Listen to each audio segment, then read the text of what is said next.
El cilindro, ¿cuál es la analogía? Todo es bastante distinto porque este es un poliedro y este es un sólido de revolución. Poliedro porque está limitado por polígonos, figuras planas que son polígonos, un pentágono, otro pentágono congruente y 5 rectángulos en las caras laterales son polígonos. En cambio acá tengo figuras que no son poligonales, un círculo y un área curva, menos todavía, ni siquiera es plana, ¿cierto? Ese área lateral. Bueno, ¿qué es lo común? Lo que emparenta el cilindro con el prisma es el hecho de que son de sección transversal constante o regular. O sea, que si a mí se me ocurre, digamos, seccionar, ¿cierto?, a este cilindro con un plano paralelo a las bases, me va a quedar la misma sección transversal, ¿eh? La misma característica que tenía o que tiene el prisma, que la sección transversal ante planos paralelos a las bases circulares, acá hay una base circular, otra base circular, lo secciono con planos paralelos a las bases y obtengo siempre la misma superficie, que vale pi por radio al cuadrado, o la misma sección, para hablar con más propiedad, que vale pi por radio al cuadrado. Y otra vez, como en el caso del prisma, la superficie regular o sección regular por la altura me da el volumen. Entonces el volumen de un cilindro es la superficie de la base, pi por radio cuadrado, por la altura. ¿Ven la analogía? Súper evidente. En este caso, pi por radio cuadrado es la superficie de la base del cilindro. Otra cosa es el área lateral, ¿no?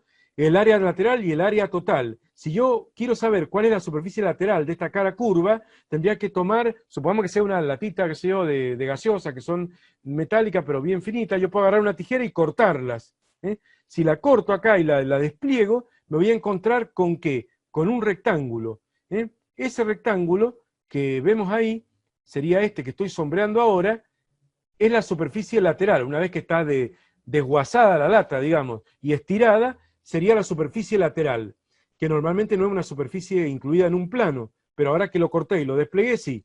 Entonces, la base de ese rectángulo que estoy delimitando acá es 2pi por radio, porque esa base es el perímetro del círculo. O sea, esta longitud, ese perímetro 2pi por radio, una vez que lo corté y lo desplegué, se transforma en este segmento de acá hasta acá es 2pi por radio. Y multiplicado por la altura es en la superficie lateral SL. Ahí parece que dijera S1, pero es una L minúscula.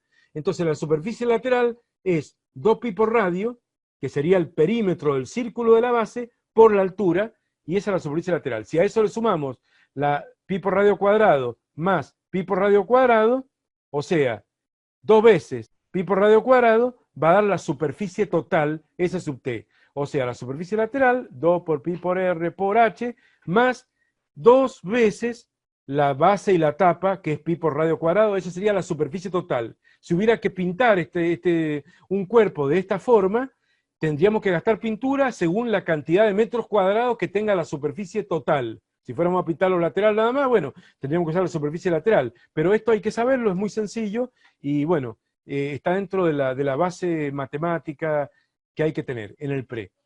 Después viene el cono. Bueno, el cono es, podríamos decir, haciendo la analogía, el cono es al cilindro como la pirámide es al prisma. Vimos recién que el prisma tenía una superficie de, un volumen de superficie de la base por altura, el prisma recto.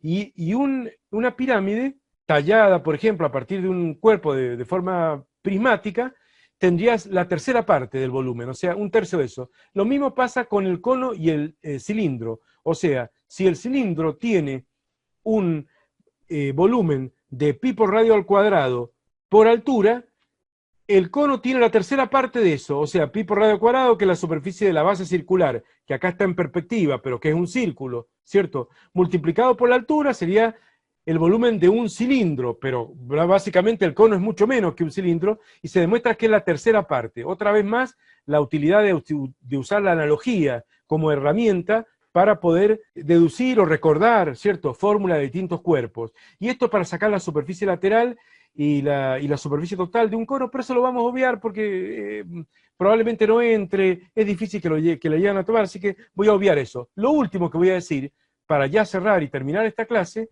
es hablar de la esfera. La esfera es un cuerpo muy característico y que hay que conocer, porque lo pueden tomar en hidrostática. Por ejemplo, te pueden decir una esfera de cobre, la sumerjo en un líquido de radio tanto, calcular el empuje, etcétera, etcétera. Hay que saber sacar el volumen de una esfera, y no me lo van a dar, no me lo van a dar en una prueba. En medicina no, en tecnicatura no sé si lo pondrán ahí al final, o en ingeniería a lo mejor la ponen la fórmula en el examen, pero en medicina no. Así que hay que saber, es una fórmula rara, distinta y no relacionada con nada de lo anterior. 4/3 de pi por el radio al cubo es el volumen de una esfera. Pi es un adimensional, no tiene unidades. 4/3 es un adimensional, no tiene unidades. La unidad la aporta únicamente el radio, obviamente, que es una longitud que elevado al cubo va a quedar un volumen. O sea que es 4/3 de pi por radio al cubo. Esta fórmula es muy importante que se la aprendan de memoria.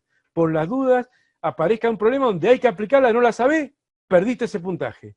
Y la superficie de una esfera, o sea, la superficie que la recubre, digamos, equivale a 4 pi por radio cuadrado. Otra fórmula también un poco difícil de acordarse, pero si consideramos esta sección transversal que se ve acá, que no es más que un círculo, ¿cierto? Si cortamos la esfera con ese plano diametral, si se quiere, tenemos que pi por radio cuadrado sería esta superficie. Podemos relacionarlo con lo siguiente: la semiesfera de arriba, o sea, la semiesfera de arriba, la superficie de esa semiesfera de arriba, equivale a 2 veces el círculo que está sombreado ahí en rojo. 2 veces la sección, el doble. La semiesfera de arriba sería 2 pi por radio cuadrado, y la semiesfera de abajo, los otros 2 pi por radio cuadrado. Entonces la superficie total es 4 pi por radio cuadrado. Si quieren una forma de aprenderse o memorizar eso, razónenlo así. Si vos tenés la mitad de una esfera, es obvio que tiene más superficie que esta superficie que estoy acá sombreando ¿cierto?, en rojo. Tiene más la semiesfera, porque es la mitad, es como que está dilatada esta superficie. ¿Dilatada cuánto? El doble, exactamente el doble. Y el doble abajo son 4 veces.